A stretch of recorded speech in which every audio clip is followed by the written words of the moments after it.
আসসালামু আলাইকুম সবাইকে। আরেকটি প্রয়োজনীয় বর্তমান সময়ের মধ্যে যেটা অনলাইনে বিশেষ করে হয়ে থাকে, আপনাদেরকে সতর্ক করার জন্য মূলত আমার এখানে আসা এবং আপনাদের সাথে কথা বলা। আসলে আমরা অনেকেই অনলাইনের বিভিন্ন ধরনের ট্র্যাপ বা ফাঁদের মধ্যে পড়ছি, যেগুলো আসলে আমাদের জন্য খুব ক্ষতিকর। বিশেষ করে আমি আজকে আমার এক বন্ধুর একটা হিস্ট্রি আপনাদের সাথে শেয়ার করব। আমরা জমজম ইলেকট্রনিক্সের নাম শুনেছি, যেটা দুবাই অবস্থিত, এবং এটা অনলাইনে সার্চ করেন বা বিভিন্নভাবে পাওয়া যায়। তো অনেক দিন পূর্বে আমার বন্ধুর একটা নাম্বারে SMS এসেছে যে আপনি জমজম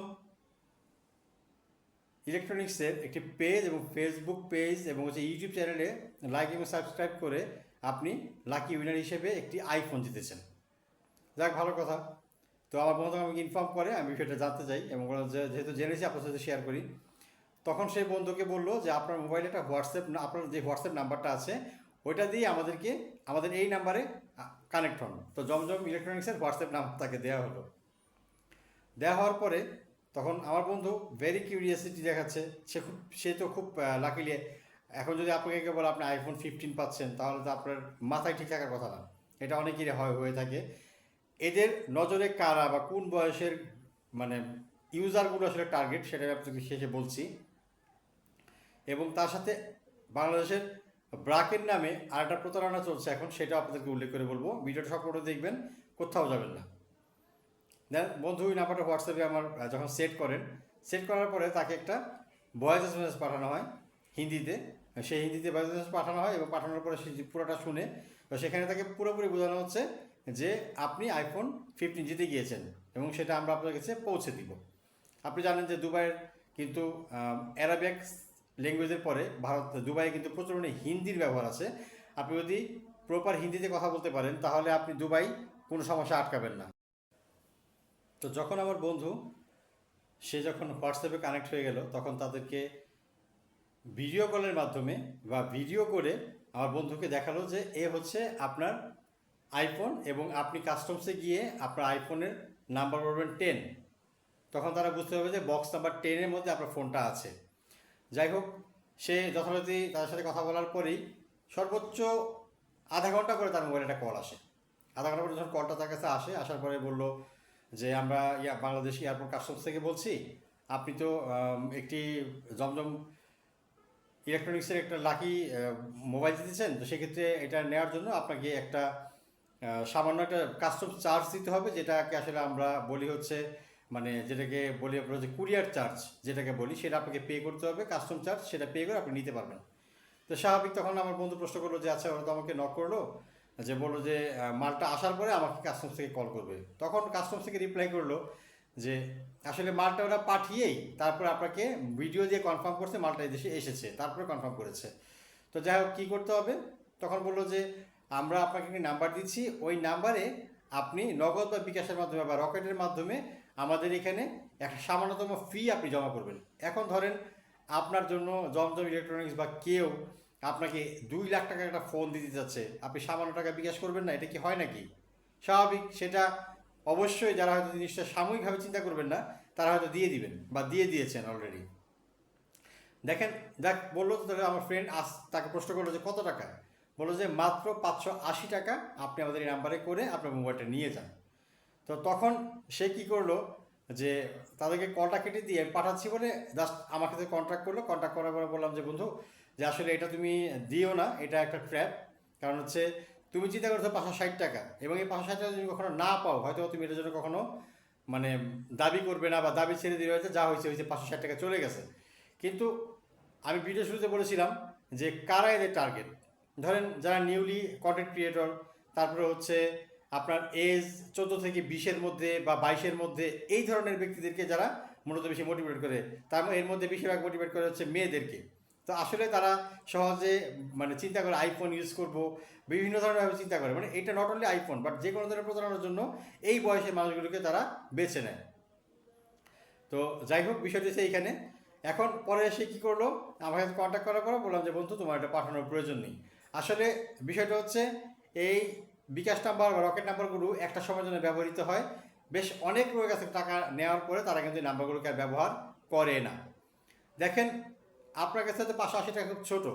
আমরা রাউন্ড ফিগার 500 যদি হিসাব করি, তাহলে 100 জনের কাছ থেকে টাকা নিয়ে গেলে তারা কত হাজার টাকা নিয়ে যাচ্ছে, সেটা কিন্তু আমার চেয়ে ভালো ক্যালকুলেশন আপনারা বোঝেন। তাহলে তারা কিন্তু 100 জনের কাছ থেকে নিয়ে ক্ষান্ত হয় না। তারা টার্গেট করে হচ্ছে এই ট্র্যাপে জাস্ট মিনিমাম তারা 1000 বা 2000 বা 1 লাখ মোর দেন ব্যক্তিদেরকে ট্র্যাপে ফেলবে, এবং বিশেষ করে এই ফোনগুলো গ্রামে বেশি পেয়ে থাকে। তো এই হচ্ছে আমার বন্ধু হিস্ট্রিটা শেয়ার করলাম। তো এই ব্যাপারে খুব বি কেয়ারফুল থাকবেন। এখন আমার সাথে রিসেন্টলি লাস্ট উইকে যেটা হয়েছে সেটা যদি আপনার সাথে শেয়ার করি। আমি যে কোনো একটা কাজের জন্য আমি এক জায়গায় সিভি ড্রপ করি, সেটা বাই মেলে তারা নেয়। নেওয়ার পরে সেখানে দেখলাম যে ব্রাক সেন্টার, আমরা তো ব্রাকের নাম শুনেছি, ব্রাক অনেক বড় একটা প্রতিষ্ঠান। তো ব্রাক হেলথ সেন্টার নাম ইউনিট নামে একটা চালু করে তারা একটা অ্যাড করেছে। অ্যাডটা এত সুন্দর করে করেছে এবং তারা 75 মহাখালী ব্রাক সেন্টারের ঠিকানাটাকে ব্যবহার করেছে। এবং যে ভদ্রলোক ফোন করে তার নাম হচ্ছে মুস্তাফিজুর রহমান। সে বলে আমি মুস্তাফিজুর রহমান ব্রাক থেকে বলছি, 75 মহাখালী। তো যাই হোক, তার কথা শুনলাম। শোনার পরে দেন বললো যে আপনাকে তো আমরা একটা পদের জন্য সিলেক্ট করেছি, আপনি এই চাকরিটা পেতে পারেন। আপনার আন্ডারে 60 থেকে 70 জন জব করবে, আপনি সর্বসাকলে সব কিছু মিলিয়ে স্যালারি পাবেন প্রায় 30,000-এর কাছাকাছি। তো ঠিক আছে, শুনে একটু ভালো লাগলো। তখন আমি বললাম যে কী করতে হবে, করণীয় কী। বলছে আপনি কোথায় করতে চান, আপনার হোম ডিস্ট্রিক্টে না ঢাকায়? আমি না ঢাকায় করবো।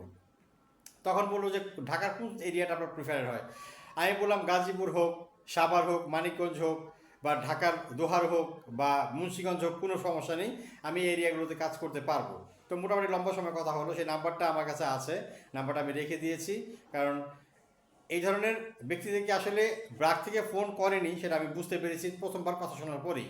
কারণ একটা প্রতিষ্ঠানে, ব্রাকের মতো একটা প্রতিষ্ঠানে আপনি সিভি ড্রপ করলেন, তারা আপনাকে ফিজিক্যালি কল করলো না এবং তারা সরাসরি দেখলো না, দেখে আপনাকে এত বড় একটা পোস্টে নিয়োগ দিয়ে দিবে। ব্রাক, অবশ্যই ব্রাক কেন, বাংলাদেশের কোনো জেনুইন প্রতিষ্ঠান না দেখে আপনাকে নিয়োগ করবে না।